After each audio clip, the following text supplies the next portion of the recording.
You didn't make this soup? Who else could it be then? Sophie gazed at the other 3 people there. They were more likely there to eat than to cook, and they weren't capable of preparing their own meal. Tristan purposely learned to do this for you. Sarah pretended not to fathom Tristan's warning and directly divulged that information. My foolish little brother genuinely cares about Sophie.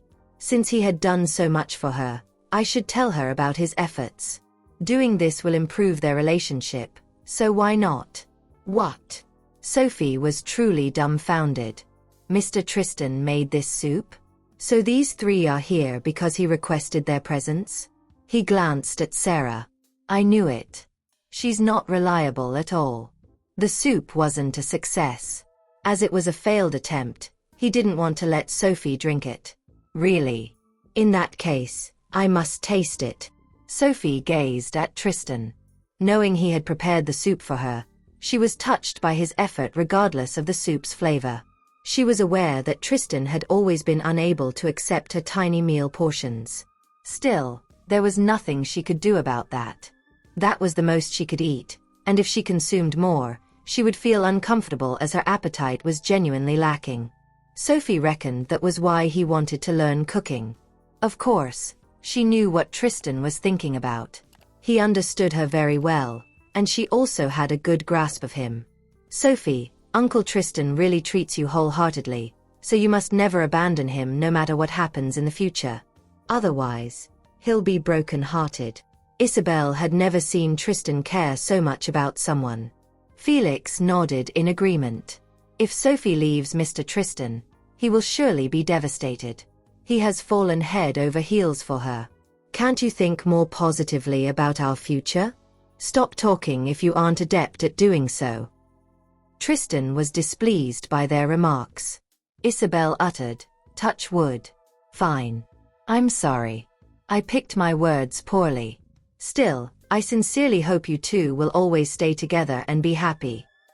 Sarah thought Felix and Isabel would only become hindrances if they remained there, so she brought them away. Finally, Tristan and Sophie were the only ones left in the small condominium. Shouldn't I drink a little too, since they all got to taste the soup you made? Didn't Sarah say you prepared this soup for me? Deeply touched, she regarded him with a hopeful look. He treats me so well and prioritizes me in everything he does. Therefore, she couldn't help but behave more gently before him. She also wished to stay with him forever and never be separated. Tristan was caught in a difficult position.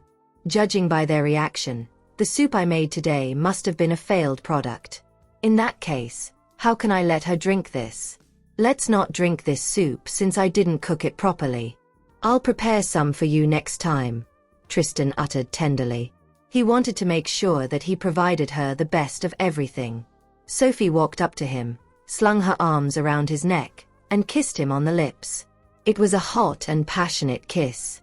There was no way he could refuse her fervent initiative.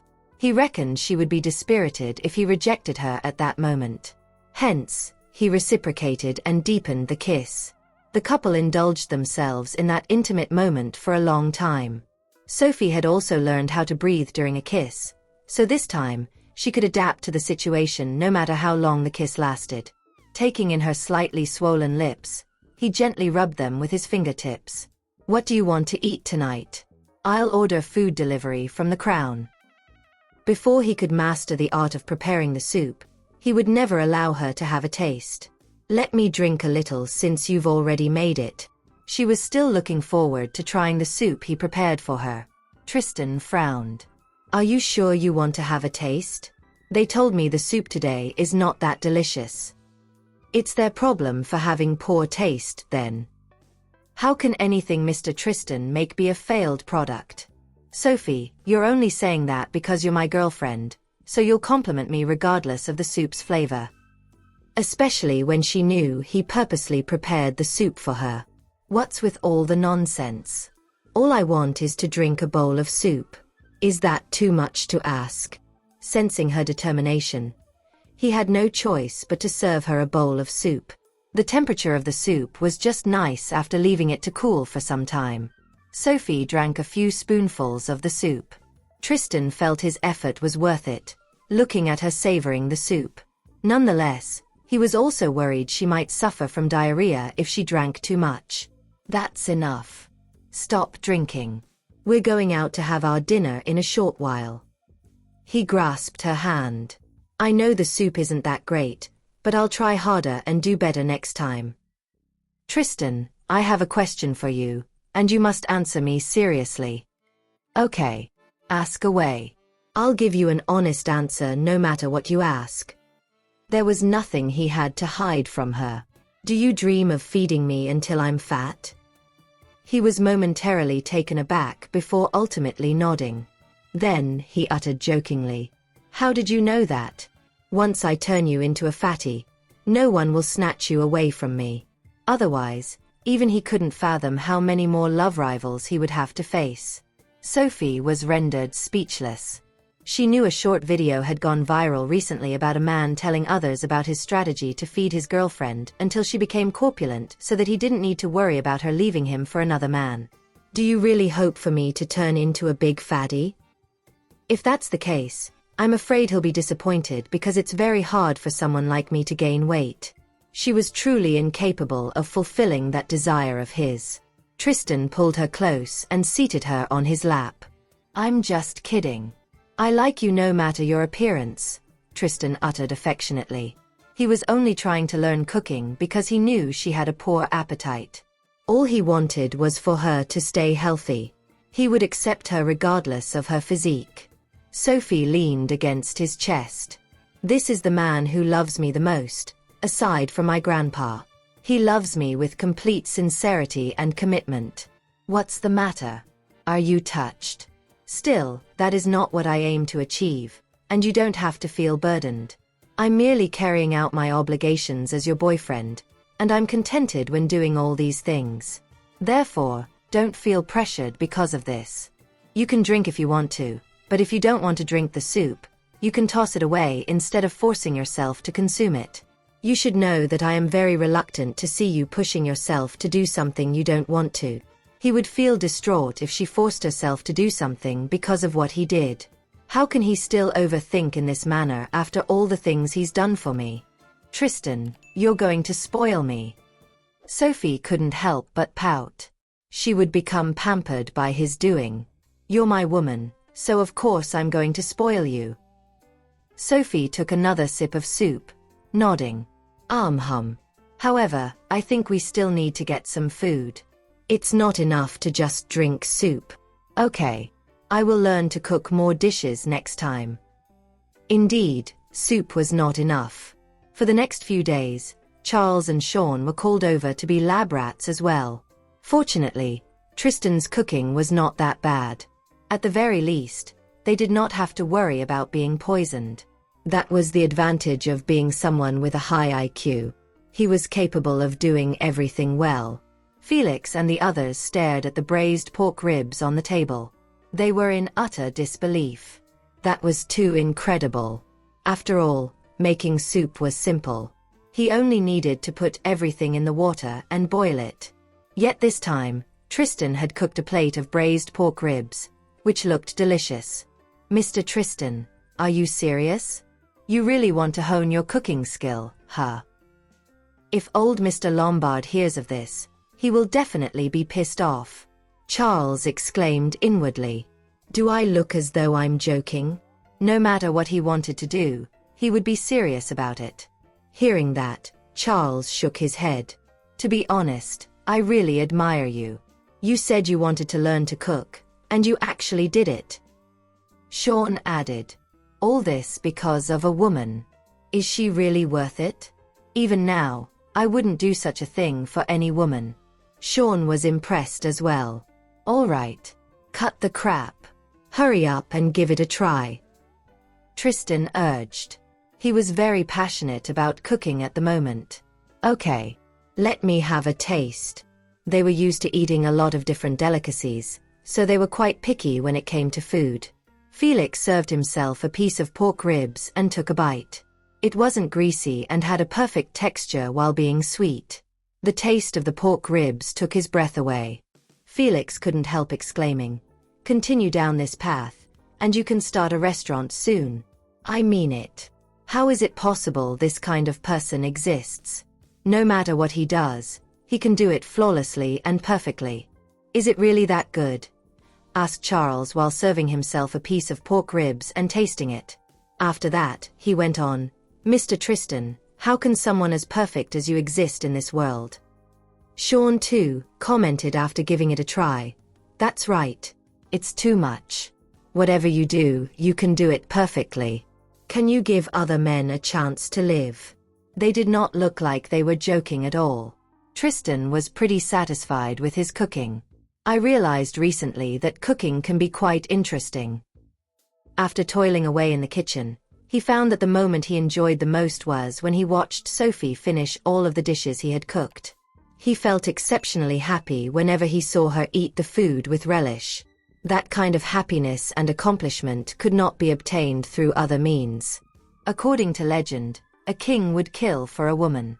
Our dear Mr. Tristan, on the other hand, is willing to learn how to cook for a woman. His acts should be commended. Felix genuinely thought that Tristan was impressive. He paused for a second and continued, At this rate, I'm starting to fear that Isabel will shun me once she compares me to you. I'm just being nice to her. I can't do what Mr. Tristan has done, and it is impossible to go all out. I'm really not talented at cooking at all. You want to compare yourself with him? Forget it. Don't you know who he is? He's Tristan Lombard. There's nothing in the world he cannot accomplish, declared Charles. Why would he compare himself with Tristan? They're in two different leagues. Felix couldn't agree more with what Charles said. Well, that's true. Not everyone can do what Mr. Tristan did. I only have to focus on my own business, and that's it. There's no need to kick up a fuss over nothing. Otherwise, I will be the one suffering in the end. Meanwhile, William was not pleased when he discovered Tristan's recent obsession with cooking. He had not gotten involved in Tristan and Sophie's relationship recently. On the one hand, Tristan would not listen to what he said, and on the other, Sophie had given him such a valuable gift, and he was embarrassed to find fault with her. However, William couldn't bear that his son had become obsessed with learning to cook for a woman rather than focusing on his own business. He instructed the driver to send him to the condominium near the University of Medicine and got out of the car there. Coincidentally, he saw Sophie, who was on her way back. He didn't expect to bump into Sophie there, but this would work in his favor. After all, what he wanted to say was pointless if Tristan refused to listen, so it was better for him to tell Sophie directly. Sophie didn't hide when she saw William. Instead, she approached him and greeted, "Old Mr. Lombard, are you here for Tristan? He should be at home at this hour. Let's go in together." "I'm here to see you," replied William. "Well, shall we find a place to sit down and talk then?" said Sophie politely. They couldn't just stand there and talk. "No need for that. I will be straightforward and tell you here. Sophie, are you going to let Tristan fool around like that? He has such a big company to manage, yet you just sit back and watch him learn to cook? A man has a finite amount of energy. How can you let him do such a stupid thing if you truly love him?" William was very displeased at Tristan's obsession with cooking. He was adamant in blaming that on Sophie. If it weren't for her, things wouldn't have gotten to that point. Sophie explained, "Old Mr. Lombard, don't you understand Tristan? Nobody can stop him from doing what he has set his mind on doing. Besides, Tristan is only learning to cook. Why is old Mr. Lombard acting as though Tristan won't manage his business and will become entirely fixated on cooking?" Instead, William responded with a frown and blurted, "Sophie, you can't be like this. If you really want to marry Tristan, you need to think about him. Furthermore, women normally do all the cooking while men run businesses. And you should take care of everything in the house. After all, a man like Tristan should not stay in the house and cook. It's something that I won't tolerate." Hearing that, Sophie was rendered speechless. She didn't realize that the old man was actually quite stubborn and conservative. What kind of old-fashioned view is that? Aren't women human? Aren't men and women equal in this modern day? How could he still have this kind of thinking? Old Mr. Lombard. Let me repeat myself. This is what he wants to do. I can't think of any reason I should stop him from doing what he wants to. Tristan did, in fact, learn how to cook for her. That was why she couldn't be ungrateful and stop him from doing that. If it were Winter or Jennifer in this situation, they definitely wouldn't say that. They certainly wouldn't let Tristan do such things. William snorted. That was the reason he couldn't accept a girl like Sophie. Sophie frowned upon hearing that and uttered, Winter and Jennifer? What do they have to do with me? I've never thought of comparing myself to anyone else. Everything will be fine no matter how awesome Winter and Jennifer are since Tristan has no feelings for them. Sophie thought. William frowned. But, if you are determined to stay with Tristan, isn't it okay to make a few changes to yourself? Why can't you try to change if you truly love him? I'm my best self now. There's no need for me to make any changes to myself. Sophie felt it was unnecessary to twist and change herself for other people. I can't believe a woman like her exists. Why won't she listen to what I say? If she continues acting this way, what else can I say to convince her otherwise? There's no need to get so worked up over this, old Mr. Lombard. It's not worth getting yourself so upset over me that it hurts your body. Anyway, he is my elder and Tristan's father. Since young, Tristan has had no mother. That's why he respects old Mr. Lombard so much. Hence, I should treat old Mr. Lombard with respect too. Forget it. This is why I dislike you. It's useless to try and talk to you. Who cares if you are a capable woman? You won't even think on behalf of your lover. A woman like you would never become a good wife even if you were to marry Tristan in the future. Tristan and the rest noticed Sophie and William were deeply engrossed in a conversation when they walked out. Why is old Mr. Lombard here? Did he show up because he found out you were learning how to cook? The people in the upper class were conservative and traditional. They believed that a man should not be found in a kitchen, so it wasn't unusual that William would show up for a talk when he realized what Tristan was doing. Sean agreed. I believe that's the reason why he's here. Even though the men were standing far from Sophie and William, they could feel the hostility between the duo. Tristan, I feel like there's no need for you to learn cooking. Old Mr. Lombard had just decided not to intervene in your relationship. It's inadvisable to anger him again over something trivial like this. Felix shook his head.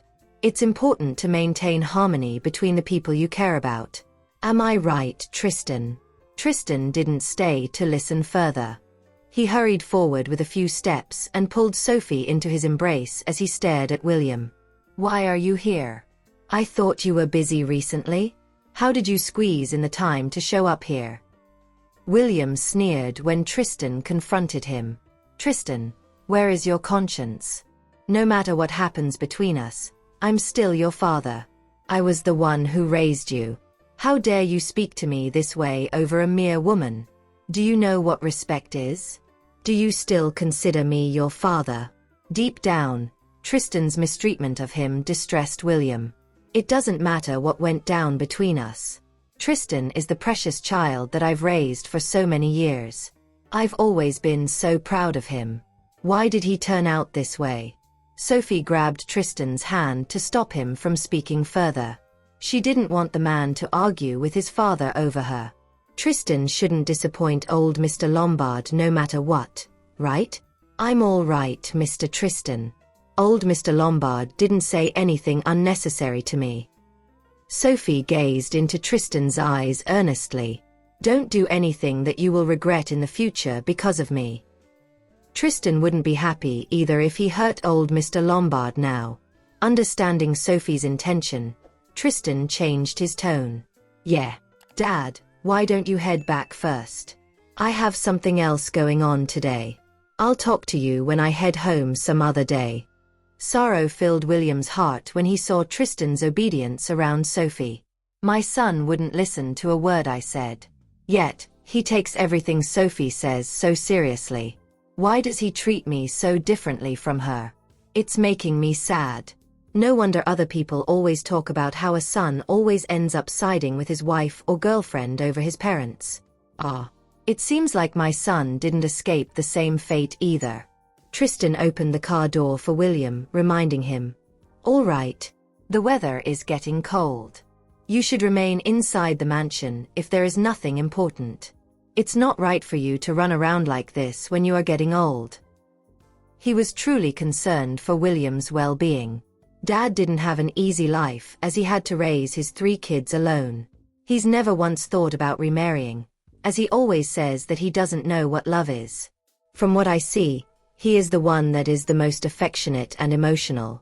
If not, he wouldn't have stayed single for so many years. With the car door open for him, William knew he would only annoy the people present more if he didn't leave now. With a snort and no more words, he turned and left. William grew more and more upset when he got back to the mansion. Come on. I wasn't wrong. A woman should learn to cook and stay at home, taking care of everything in the household so her man can work without any worries. Meanwhile, Sarah got a call from the butler. Knowing that William was overthinking and obsessing over some matters again, she quickly headed home from the company. As soon as she stepped through the door, she was greeted by the sight of a sulking William sitting atop the couch. Sarah walked over, sat beside him, and leaned her head on William's shoulder. She asked softly, "Dad, what's wrong? Who had the gall to offend you? Let me know. I'll go and teach him or her a lesson now." William sighed in resignation. "Was it easy for me to raise the 3 of you alone? Why are you all disobeying me?" He lowered his head miserably as if everyone had wronged him. Sarah mused inwardly, maybe everyone will act this way when they get older. They become childlike, needing the comfort of the people around them. See, my dad has turned into one of them. Even though he used to be a successful and influential businessman in the past, now he is just a mere mortal who wants his children to care about him. Dad, we all love you. Really. I promise. I swear you are the person that I love the most in this world, Sarah exclaimed. Sarah knew how difficult it must have been for William to raise her and her siblings alone. It was a fact that the Lombard family didn't have financial trouble. But then again, William didn't neglect to show his love for his children either. Is that true? Of course. It's not just me who loves you. Lincoln and Tristan love you too. They just don't show it outwardly because they don't know how to express their love. Don't overthink this, okay? All of us want you to be healthy and well. We are only able to live in peace knowing that you are fine. As for Tristan, please stop worrying about him. He is a grown-up now.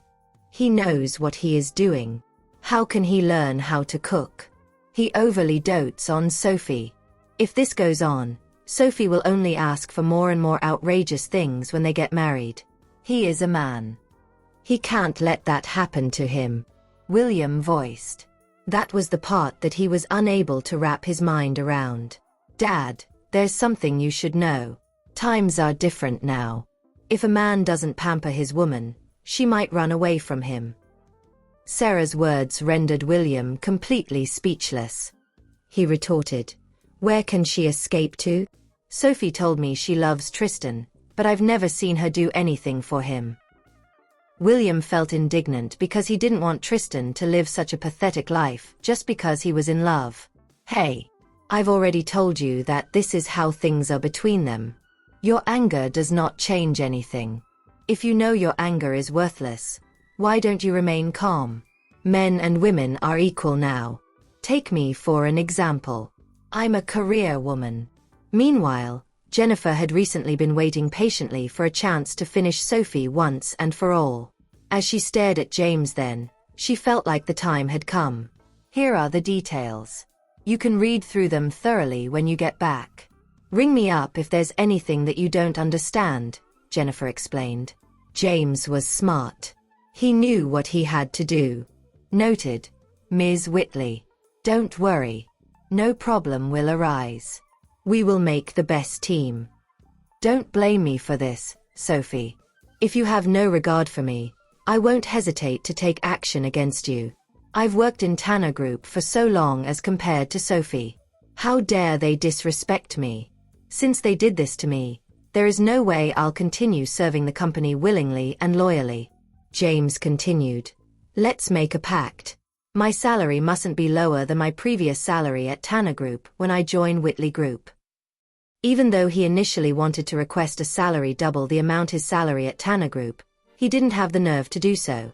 Naturally, Jennifer knew what James was going on about. Relax. I'll keep the promises I made to you. However, let's get things straight. It would be best if you were on your toes all the time. Make sure you leave no trace behind. This time, Jennifer was determined to end Sophie thoroughly, ridding Gypsdale of Tanner Group forever. James nodded. I know. Don't worry. Leave it to me. Then he got up, took his things, and left. With that, only Jennifer was left in the private room. She had held her anger in for so long, and now was the time to exact her revenge. Her expression twisted viciously as Jennifer mumbled to herself. Sophie, you always thought that you were an impressive woman. This time, I'm going to show you the cruel reality of the real world. Different emotions flashed across Jennifer's face uncontrollably when she thought about the challenges coming Sophie's way. Jennifer wanted to know whether Tristan would cover up for Sophie this time. Minerva had accompanied Jennifer through her conversation with James, so she was aware of Jennifer's plan. She remarked worriedly, Jennifer, are you sure it's okay to do this?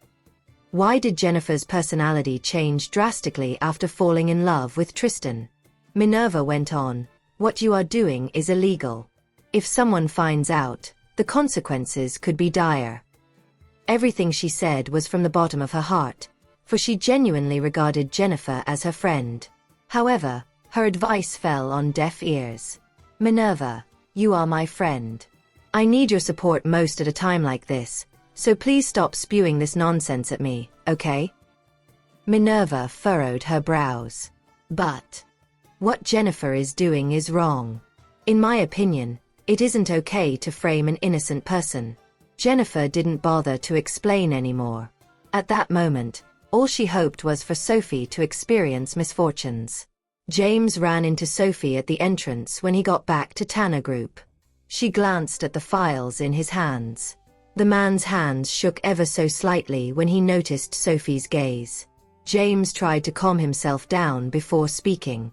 Oh, you are in, Ms. Sophie. His mind raced. Why am I panicking?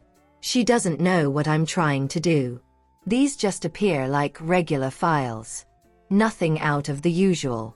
It's impossible for her to see through my plan. Sophie knew James was up to no good upon seeing how suspicious and sneaky his actions were. Mr. Lestrange, why did you head out during working hours? Something happened at home, so I went out for a while. I'm sorry, Ms. Sophie, for not informing you in time. But I just went out for a short period. It's no big deal, right? James replied. He was extremely displeased by Sophie's attitude. In the end, I'm still one of the veterans at Tanner Group. How dare Sophie disrespect me in this manner? If this is what she's going to be like, then she deserves whatever I do to her. A person like her doesn't deserve the loyalty of her employees. James couldn't help but feel excited when he thought about how Jennifer was going to deal with Sophie and the dire situation that Sophie was going to end up in. Indeed, it's no big deal for you to head out for a short while. I didn't say you did something wrong, Sophie stated, unwilling to converse further with James. She walked into Tanner Group. Victor knew Sophie was visiting today, so he waited for her in her office. When he saw her, the man asked, "What happened? What's with the sullen expression?" "Victor, I'm afraid we have to get rid of James quickly. Find a person to replace his position as soon as possible." Sophie noticed that James had displayed signs of being disloyal to Tanner Group. I had the same thought. It's tricky business, though. He is one of the old-timers at Tanner Group. If we replace him now, I wonder whether it will cause unease among the other staff, Victor explained his worries. He would have kicked James out before this if he didn't have to consider the effect it would have on the company. You don't have to worry about that. The staff at Tanner Group should be trusting us. If they don't believe that we can bring the company to a higher, better level, there's no point for them in staying here, Sophie answered. She wanted a team, a company that was able to work together peacefully and appropriately. Okay. I understand. I'll find someone suitable for his position within these few days. One should know when to admit that they are getting old, as they end up not being able to handle matters appropriately. Moreover, James is an old-timer with a high salary at Tanner Group.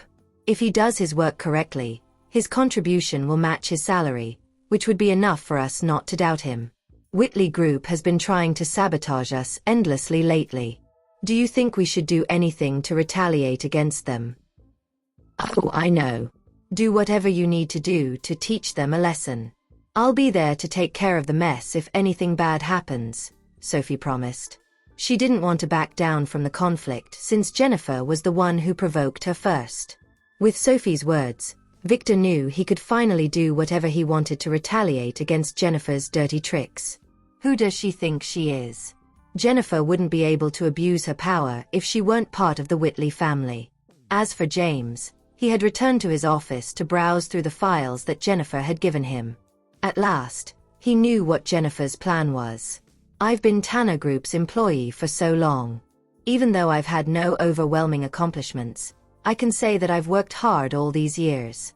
Who would have expected Sophie to disrespect me without regard for my contributions? She can't blame me for doing this now. Old Mr. Tanner, if you can see what I'm doing now, please don't blame me. It's not my fault that things turned out this way. I have no other options left. I've sacrificed so much for Tanner Group. It's disappointing that I'll end up in these unfortunate circumstances. I no longer want to continue living like this. Since Jennifer is able to offer me such significant compensation, I have to put myself first. Humans are selfish, and we've been this way since the beginning of time. No one can resist the temptation of money, so no one can really blame me for doing this.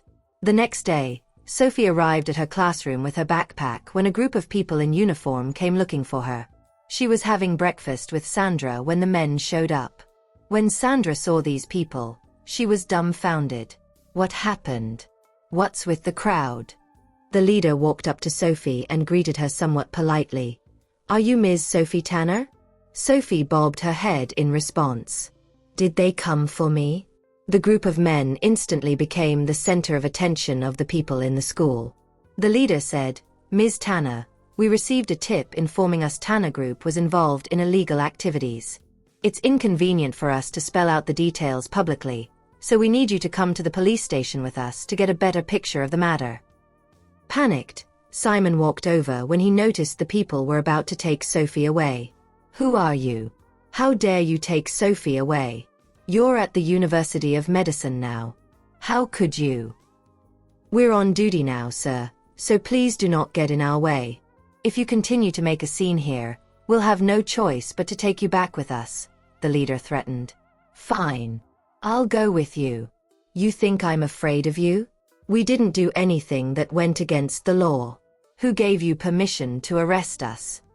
Meanwhile, Greta was among the crowd of curious onlookers. A corner of her lips quirked up when she saw a group of men in uniform come to look for Sophie. Is bad luck going to befall Sophie soon? How exciting. She has always acted all high and mighty. I wonder how she's feeling now that this group of men is here to arrest her. Sophie glared at all the uniformed men with a deadpan expression. You're saying Tanner Group has done something against the law? Others girls would have trembled in fear had they been confronted by a group of men, but not Sophie. She continued enjoying her breakfast as if she was unbothered by their threat. That's right, Ms. Tanner. Please come with us. The leader knitted his brows. Did she just disregard me? Okay. I'll go with you once I finish my breakfast, she said. It would be a waste if I don't finish the breakfast that I was served. Sandra became all the more confused. Sophie, what's going on? What do they want from you? Should I call Mr. Tristan? Sandra, who had never seen anything like this before, was so stunned that she did not know what to do. But she knew Tristan would have ways to get Sophie out of the sticky situation. Mr. Tristan is an influential figure in Gypsdale. I'm sure he can solve the problem in no time by speaking to the people involved. I don't want to trouble him. It's all right. I'll follow them. Since Tanner Group has never done anything against the law, I'll not be intimidated by their investigations, Sophie replied. Despite saying that out loud, Sophie had somehow identified the culprit behind all this.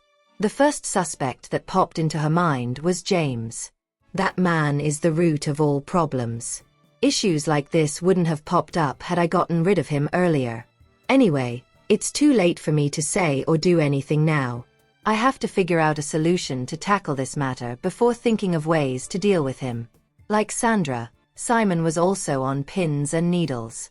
Sophie, since we're in the university now, I'll talk to the Chancellor. Your reputation will be ruined if they take you away like that. Sophie was a popular figure at the University of Medicine. People would definitely spread all kinds of rumors about her if she were taken away.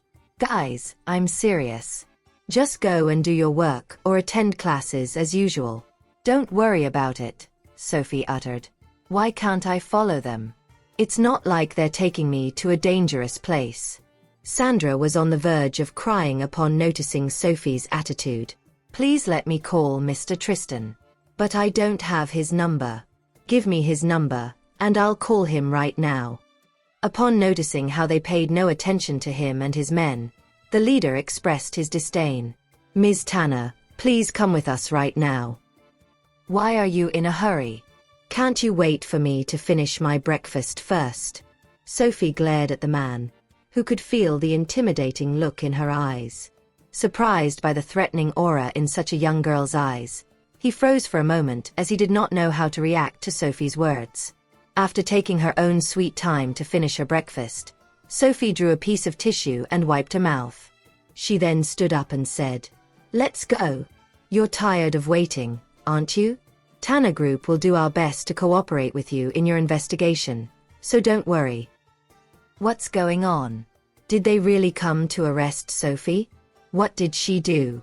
How come I haven't heard anything about her before this? All this while, she has always acted as if she was superior to anyone else.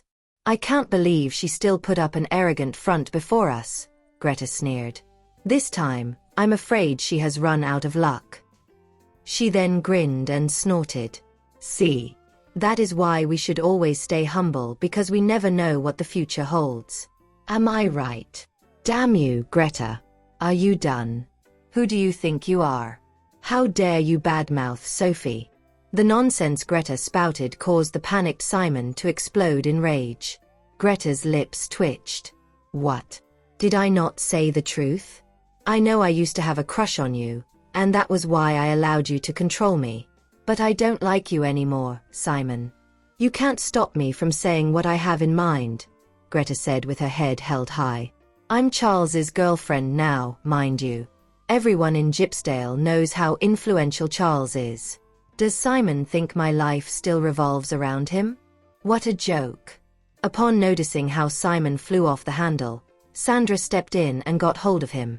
Calm down, Simon. Now is not the right time to argue with her. We have to contact Mr. Tristan. I'm sure he can help. Upon hearing that, Simon regained his composure. What's with the smug look on your face, Greta? You should know what kind of person Charles is. He'll ditch you once he's done toying with you. Just you wait. He then left with Sandra. After stepping out of the cafeteria, they wanted to call Tristan but soon realized they did not have his number. What are we gonna do now? I've known Sophie long enough to know she won't tell Mr. Tristan about this, Sandra said. Those men wouldn't hurt her, right? Oh God, she must be terrified. They did not know what else to do. Simon suggested, I'll go to Lombard Group to look for Mr. Tristan, and I need you to look for Sophie's parents. If you can't find them, look for Isabel. You're right. I have Isabel's number. Sandra immediately called Isabel but to no avail. Isabel didn't pick up my call. What can we do now? What else can we do? Sandra was worried. She liked Sophie very much and did not want anything awful to happen to her. I'll make a trip to Lombard Group now. You keep calling Isabel. Let's keep each other updated from time to time. Simon then drove straight to Lombard Group. When he arrived, a group of security guards stopped him. There was no way he could enter the building. Beyond panicked, Simon entered a scuffle with the security guards. "I'm here to see Mr. Tristan for an urgent matter. Let me in now. Otherwise, if things are delayed because of you, Mr. Tristan will hold you accountable when the matter escalates," Simon said. Simon was worried about Sophie's safety after the latter was taken away by that group of uniformed people. At such a moment, Sophie must be afraid to be all by herself. The security guard was just as helpless. "Sir, I am truly sorry, but without a reservation, we can't let you in." Countless people came to see Tristan every day using the same excuse. Thus, the security guards could not let just anyone in without discretion. If something were to happen after these people were given access to the building, then that would count as the security guards having neglected their duties. Therefore, the high salaries they were paid would not be justified. "It's about Mr. Tristan's girlfriend. His girlfriend is in trouble. You have to let me in immediately," Simon warned. He was so close to forcing entry. However, the security guards of Lombard Group had undergone professional security training. Average individuals were simply no match for them, let alone Simon, who was facing them all by himself. "Sir, if this matter you're talking about is really that urgent, it would be best if you think of a way to reach Mr. Tristan instead." It was true that causing a fuss there would not do any good. It would be better to reach out to Tristan directly. "I don't have Mr. Tristan's phone number. Why else do you think I'm here?" Had Simon had Tristan's number, he would not have wasted time wrangling with the security guards. The security guards were also exasperated. "Do you think we will let you in when you don't even have Mr. Tristan's phone number? I think you should leave." The security guard scoffed. There was no way Simon could enter if he didn't even have Tristan's contact number. "I really need to speak to him. Do you hear me?" Simon pleaded. Had he known getting through security would be that difficult, he would have tried getting Tristan's phone number instead. While Simon had a hard time getting in, Sandra tried relentlessly to reach Isabel. Unfortunately, Isabel was in Coandria for the filming of a variety show, so the call couldn't get through since she was out of the country.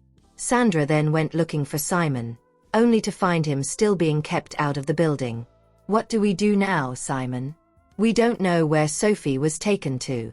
I'm worried they might do something bad to her," Sandra fretted. Sandra was worried sick about Sophie. Sophie was never one who was easily taken advantage of. Nevertheless, the people who took Sophie appeared to have less than friendly intentions, and that was worrisome. "I'll call my father and see if there is anything he can do," Simon said after a moment's hesitation. A phone call to his father was a last resort, but he really had no other options. Without delay, Simon rang his father.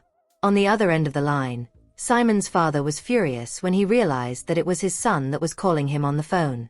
"Oh, so you're talking to me now? Tell me, Simon, when was the last time you came home? Hurry up and get back here, you little brat. I'm tired of listening to your mother nag," Patrick grumbled.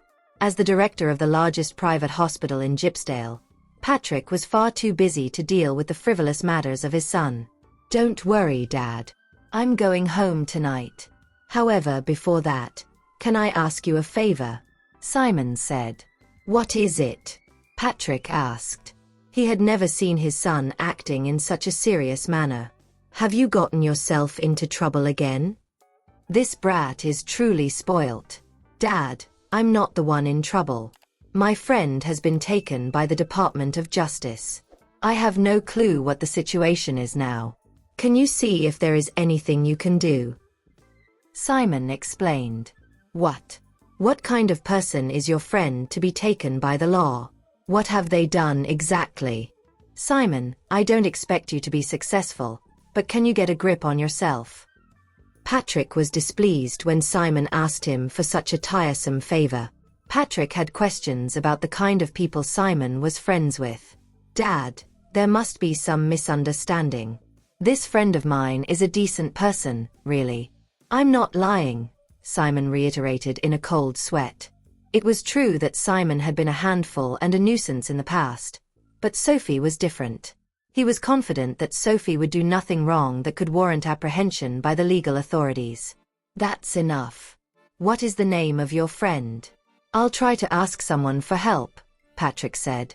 He felt that it wasn't easy for Simon to ask for his help, so he didn't want to take the matter too lightly. However, there was nothing much that Patrick could do besides asking around. With that, Simon told his father Sophie's information. At last, Simon hung up the phone. There was nothing left to do but to wait, albeit anxiously. Meanwhile, the Department of Justice had also sent their men to Tanner Group, causing quite a scene. The staff members whispered and exchanged glances as they looked on. Why are those men here? Did something happen in the company? Asked one of the employees. I know, right? Why are there so many of them? And where is Ms. Tanner? Is she aware of this? Another questioned. Ms. Tanner is the chairwoman of the company.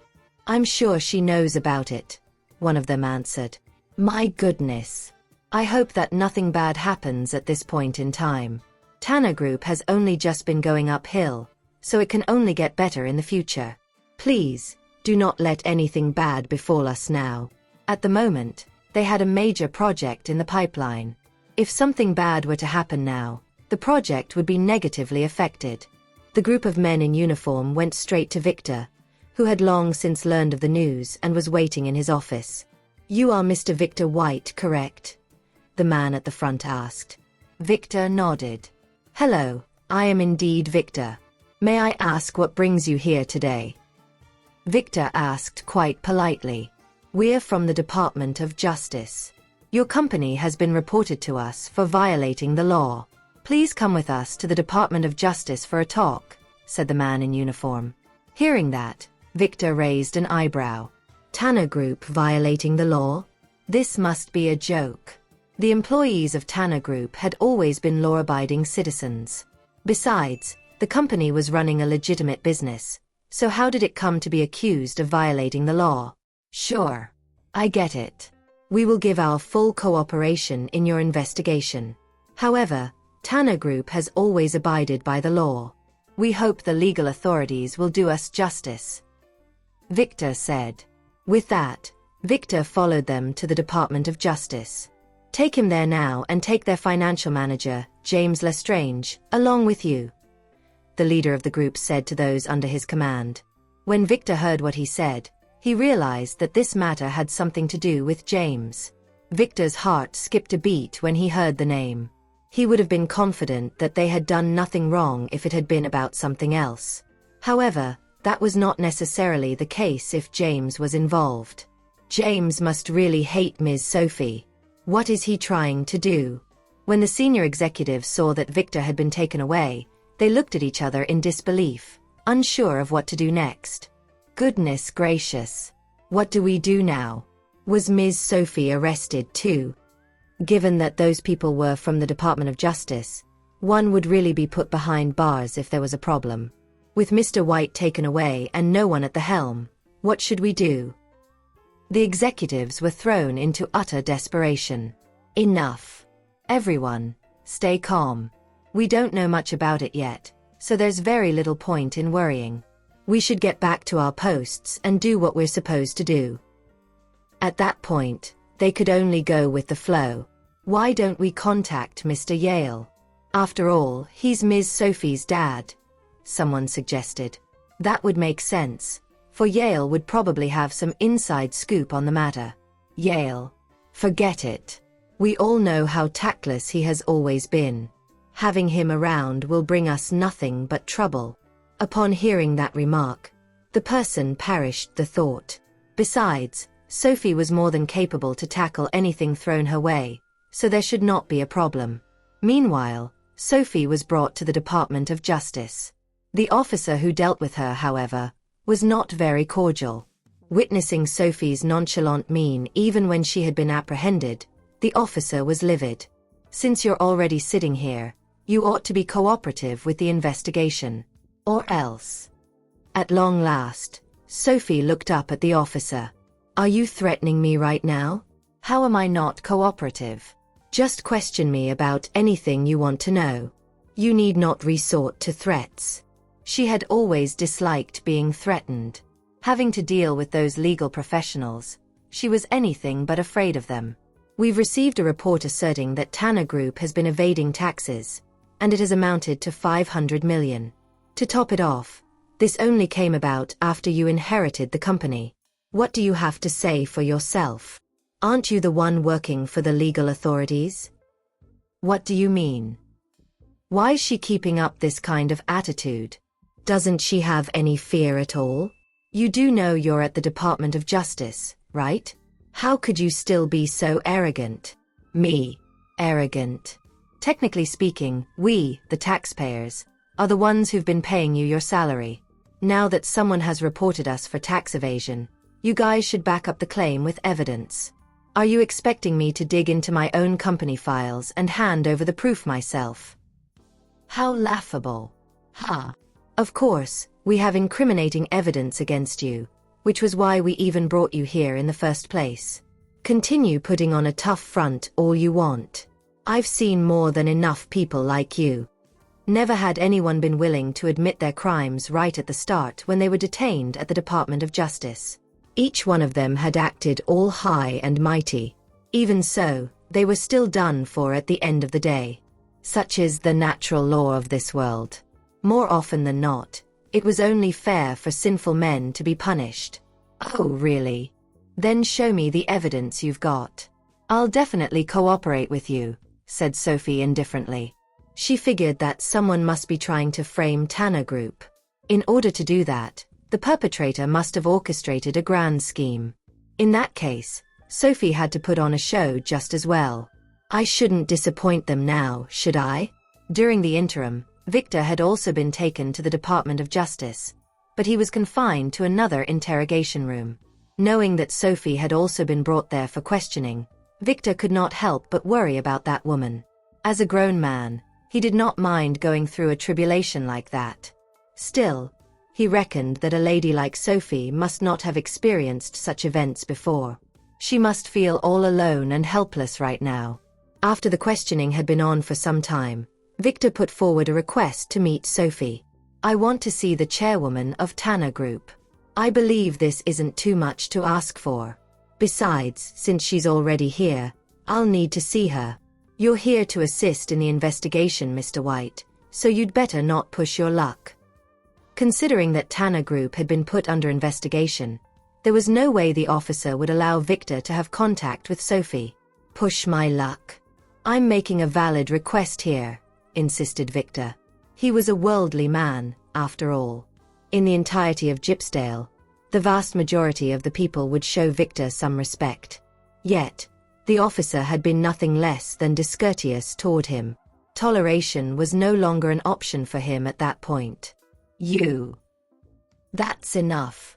He's Victor White. Don't you know sort of man he is? If that's his wish, we'll do him a favor. No one in the Department of Justice could afford to step on the toes of people like Victor. Someone had to be opposing Tanner Group to have called them out like that. As for the reason behind it, the officers had yet to figure it out. At a time like that, it went without saying that they would never choose to go against these prominent individuals. Soon after, Victor was led to meet up with Sophie. Upon seeing the latter as calm as ever despite having to step into a place like that, Victor felt relieved and proud. After all, Sophie was not even 20 years old. She had to deal with so much at such a young age. Yet she could remain composed and unperturbed. I didn't know you were also brought here. Are you okay? Sophie showered Victor with concern the second she saw him. The man sat opposite her. I'm fine. It seems that someone's deliberately setting us up, and they must have come prepared. Fear not, because I'll take care of it. Not only was Victor concerned about Sophie, but he was also confident that he could handle the matter perfectly. A smile spread across Sophie's face on that note. That smile of hers was utterly dazzling. Nothing could seem to render her any less beautiful than how she already looked, even in such a dire situation. No matter where she was, her confidence never faltered. I think I know who the culprit might be. Since that woman is dying to shoot herself in the foot, we should give her a hand, don't you think? When this is over, We'll put an end to Whitley Group's era in Gypsdale once and for all. The legal authorities were beside the duo the whole time. Having been working in the Department of Justice for so many years, they had encountered people from all walks of life. Even so, never had they heard of anyone declaring to wipe out an entire corporation that casually. This daughter of the Tanner family is indeed no ordinary woman. Right. Since they have a death wish, we'll show them no mercy, agreed Victor. Nevertheless, this incident alone would definitely have an impact on Tanner Group. It was a good thing though, for it only made Sophie bring forward her plan. Truth be told, Whitley Group was the one that had been evading taxes. If anything, they were only digging their own graves. What now? I suppose we won't be let out tonight. How should we inform Mr. Tristan? Victor assumed that Tristan had likely not gotten wind of the situation yet. Otherwise, that man could not possibly still not show up. Although Victor was not that well acquainted with Tristan, he knew the latter cared about Sophie very much. He must still be in the dark, uttered Sophie. I guess only Simon and Sandra know about this at the moment. Those two dummies. I bet they must be worried to death by now. After listening to what the person said on the phone, Jennifer lapsed into a glum silence. Huh. How audacious of Sophie to think she can wipe out Whitley Group from Gypsdale. Is she tired of living? I can't believe such shameless women still exist in this world. The ladies from other prestigious families in Gypsdale aren't even as arrogant as her, for goodness sake. There's no need to fret, Ms. Whitley. This time around, Tanner Group is done for, the caller reassured. Okay, I got it. Let me know if anything else crops up at the Department of Justice. Don't worry. You'll be paid accordingly. I won't shortchange you, Jennifer replied.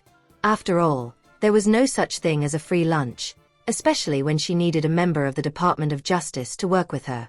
But you have to remember not to let anyone get the dirt on you. Otherwise, we'll both be dead meat, she reminded before hanging up the phone.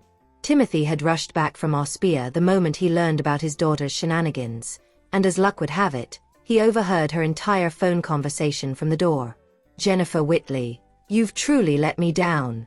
Do you know what you're doing? You're breaking the law. Timothy scolded as he shook his head. Try as he might, he couldn't understand why his daughter had become so atrocious. Despite knowing how disappointed her father was, Jennifer still failed to see the error of her ways. I haven't done anything, Dad. I just... Before she could finish her words, Timothy slapped her across the face. I want you out of Whitley Group from tomorrow onward. If you carry on like this, you'll ruin my life's work. Whitley Group is the fruit of my labor, and I won't let anyone destroy it. Furious at how Timothy had slapped her over something so trivial, Jennifer scowled. Dad, what do you mean by that? Are you not letting me manage Whitley Group anymore? I don't want you in the office until this matter is over. Given what Tristan's like, do you think he'd let you off if he knew you were responsible for this mess? How are you this dense? Just because Sophie has him backing her doesn't mean she's immune to prosecution. She'd still be held liable for any violation of the law. Timothy fumed. I've always thought my daughter was clever, but why is she acting so foolishly now? Dad, Enough. I don't want to hear another word from you. Seeing that Jennifer was oblivious to how her actions might spell trouble for the Whitley family, Timothy wanted nothing more than to slap her till she finally realized her folly. Dad, I can't believe you hit me because of an outsider. Have you forgotten that I'm your daughter? Jennifer choked out as she cupped her swollen cheek. All I want is to pursue my own happiness in life. Is that wrong? As my father, shouldn't you be on my side? I don't understand. What on earth have I done wrong? Isn't this how things work on the business battlefield? Everyone's scheming against one another, and only the strongest survive. So what if we resort to underhanded means from time to time? That's just part and parcel of the fight. My goodness. You still don't realize your mistakes, do you? I'm so disappointed in you, Jennifer. Do you think Tristan will direct his love to you with Sophie out of the picture? He'd have liked you long ago if he had ever harbored feelings for you. There wouldn't be a need to pull these stunts to win him over. This isn't your first rodeo, and you, of all people, should know how ruthless Tristan can be. Unfortunately, Jennifer remained adamant. If there's something I can't have, Sophie Tanner can forget about getting it too, she shouted hysterically. Enraged, Timothy turned to the housekeepers. Lock her up in the room. Nobody's allowed to let her out without my permission. Kaylee frowned at her husband's orders. She had always doted on her only daughter, so naturally, it broke her heart to see Jennifer being slapped and grounded. Don't you think you're being too strict with her?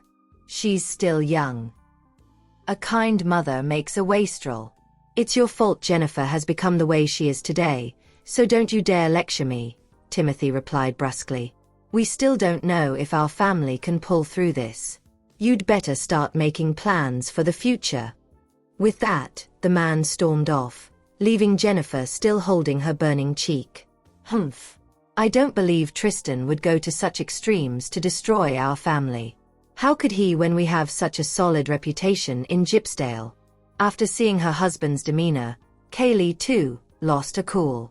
Jennifer, what on earth have you done? I've never seen your father so angry before. Mom, you have to believe me. All I wanted to do was teach Sophie a lesson. Jennifer whined. I just can't stand how arrogant she is. Really? Then again, Sophie is Mr. Tristan's woman. It doesn't matter whether we like her or not. Nothing will change the fact that he's ready to do everything in his power to protect her. Your father is still angry, so you'd better behave yourself and stay home for the time being. And keep your distance from Sophie, Kaylee urged. Even though Tristan was undoubtedly a good catch, what could they do if he had no romantic feelings for Jennifer? Many things can be taken by force, but love is not one of them.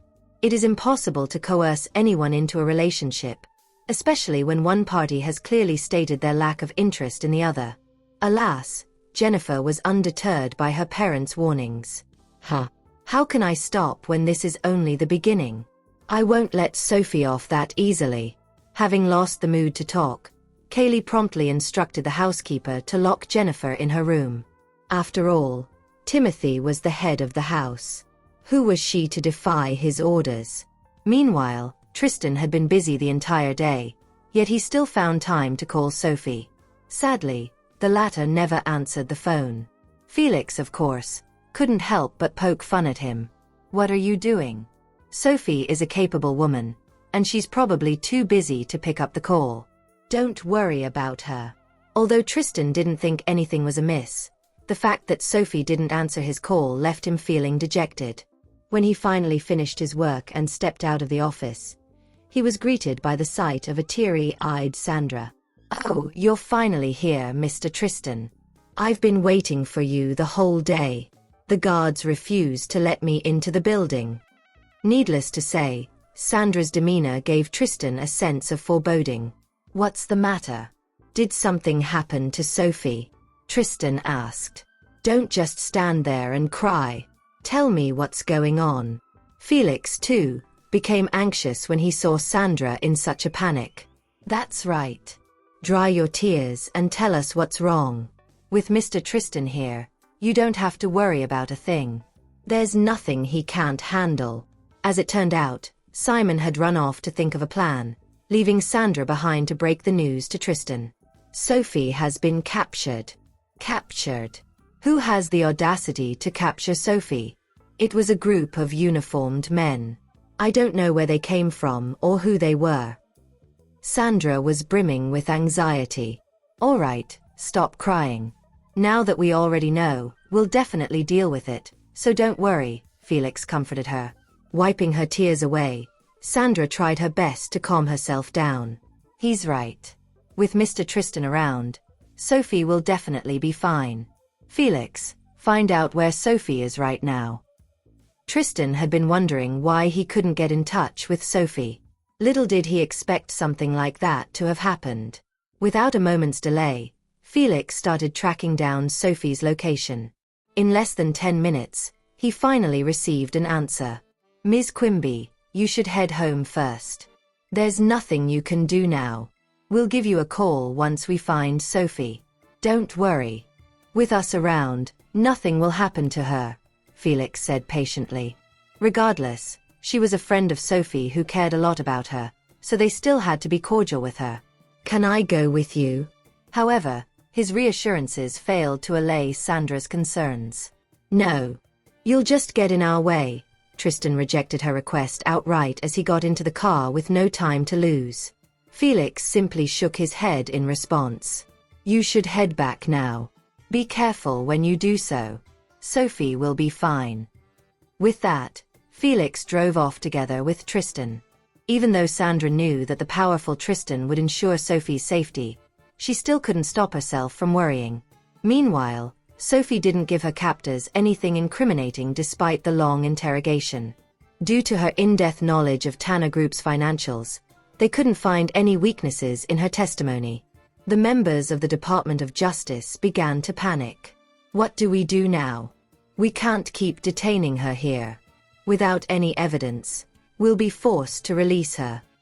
Although Tanner Group isn't particularly powerful, Sophie is Mr. Tristan's girlfriend. We'll all be doomed if he finds out about it. But this isn't our fault. We're just carrying out our duty based on someone's report. Even Mr. Tristan can't get in the way of us doing our job. The man who spoke was the one who had given Jennifer a call. He was a junior officer in the Department of Justice. You've been working in Gypsdale for such a long time. Why are you still so naive? Do you really think Tristan can't touch us? He's powerful enough to do anything he pleases. Then what should we do? Are we going to let her off just like that? How are we going to answer the taxpayers? The officer asked in an indignant tone. Besides, didn't their finance manager confess already? What more do we need? That's just based on the testimony of a single person. This case has plenty of holes inherently, and we still can't determine if Tanner Group is evading taxes. Do you really think this can be easily resolved? Special situations require special measures, the officer said brazenly, for that was in line with Jennifer's objective. Regardless of the conclusion, Sophie had to be made to suffer. What are you babbling about? We live in a society where the rule of law applies. How can we resort to such unscrupulous methods? The junior officer snorted in response. You should get off that high horse of yours. Didn't the Department of Justice use all sorts of methods before this? Why are you making an exception for Sophie? Did she pay you off? Is that the reason for your cowardice? Stop making wild accusations. Why are you so worked up? I was just making a casual comment, the officer said. Humph. Do what you want with this case. I'm washing my hands of it, the senior officer said angrily. During his long years of service in the Department of Justice, he had never accepted a bribe. The accusations outraged him. We have been colleagues for such a long time. My advice to you is to know your limits. Otherwise, you'll bite off more than you can chew. Unfortunately, the junior officer refused to listen. I obviously know who Mr. Tristan is, but Sophie is nothing but a toy of his. Why would he go against us over someone as unimportant as her? Besides, he hasn't even shown up after so long. If he really liked her, he would have already come. That was the reason why the officer grew increasingly brazen. After the senior officer left, the junior officer brought Sophie straight to the interrogation room where he sat down opposite her. Sophie Tanner, we already have the evidence in our hands, so I'd suggest you confess now. The earlier you do so, the less painful it is, the junior officer said in a snarky tone. Sophie scrutinized the man with her eyes narrowed. Are you threatening me? Sophie's voice was cold and inexplicably intimidating. Sophie Tanner, since we have proof, nothing you say will help you. If you don't come to your senses, we'll have to. What? Are you planning on torturing me? Sophie's tone was nonchalant as ever. She maintained that demeanor regardless of the situation she was facing. I guess Jennifer Whitley was the one who made the report. Having waited for such a long time, Sophie began to grow frustrated. It's better to end this soon. Otherwise, the others are going to worry. The junior officer was surprised that Sophie brought up that name. I cannot reveal who it was who reported you. What matters now is to get to the bottom of your case instead of digressing. The junior officer spoke sternly, not giving Sophie any chance to defend herself. Let me tell you right now that Whitley Group was the one evading taxes, and I'm reporting them right this instant. Sophie leaned back into her chair with a languid expression. I have sufficient evidence in my hands. Anyway, it's about time you release me. You have detained me far longer than you're allowed to. I've no time for your games and I'm leaving now. Her words infuriated the junior officer. What are you trying to say? Since you're already here, there's no way you're going to leave easily. What do you think the Department of Justice is? A hotel. Sophie sprang up to her feet. Let me repeat myself. Since you have no evidence, you have no authority to detain me. If you insist on continuing this charade, then speak to my lawyer. With that, Sophie walked toward the door. Seize her. The suspect is trying to flee. The junior officer had been paid off. There was no way he would release her so easily. Suspect. Sophie furrowed her brows. I'm amazed that he even dared to utter that word. She walked up to him. Looks like Jennifer has you in her pocket. You're doomed now. Having someone like you work here will destroy the nation and its people. Do I need to repeat myself? I ordered you to seize her. The officer flew into a rage out of humiliation, for no one had ever had the audacity to speak to him that way. Sophie glanced at everyone in the room icily, and none of them dared to move a muscle. The senior officer was right. As Sophie was Tristan's woman, no one had the courage to lay a finger on her. The last thing anyone wanted was to offend Tristan, who was capable of ruining their careers with a single word. After all of them had worked hard to reach the position they were currently in. It made no sense for them to give it up easily. Ms. Tanner, you're right that you're free to leave now. I'm sorry about today. We had no choice but to do our duty after receiving a report. If we have offended you in any way, please forgive us. One of the men who knew better apologized immediately. However, the obsequious words had no impact on Sophie. Then can you give me back my phone now? These guys still have it. Yes, of course. I'll go get it for you. Despite his colleague's reaction, the junior officer remained defiant. Ms. Tanner, I said you're not allowed to leave yet. Damn it. Just you wait. I've even collected evidence of your wrongdoing. I'm sure it wasn't easy for you to land this job. I'm going to make sure that you're fired. Sophie would not show someone as despicable as him any mercy. The junior officer swore back. Even someone of Mr. Tristan's stature has to show our department respect. There's no way anyone would dare challenge us. At that moment, the department chief entered with Tristan and Felix. Tristan was in front with the other two following closely behind. Just a while ago, the chief had been shocked to see Tristan arriving at their department. Upon learning what had transpired, he felt a chill down his spine. After all, everyone in Gypsdale knew that it would be suicide to get on Tristan's nerves. Tristan glowered the moment he stepped into the building. His expression would strike fear into anyone who saw him. Sophie, too, was surprised to see Tristan. She was dissatisfied with her current conclusion and had wanted to see him after dealing with it herself. Right then, her phone was brought into the room. Tristan was upset to see it in another man's hand. Pulling out a tissue at once, he meticulously wiped its cover clean. I heard someone reported my girlfriend's company, Tanner Group, for tax evasion. Do you have any evidence of it right now? Tristan asked while cleaning the phone. The junior officer did not expect Tristan to appear. We're just doing our job. There's no way he can do anything to us. Mr. Tristan, it's our duty to investigate once a report is made, but we haven't found any evidence yet.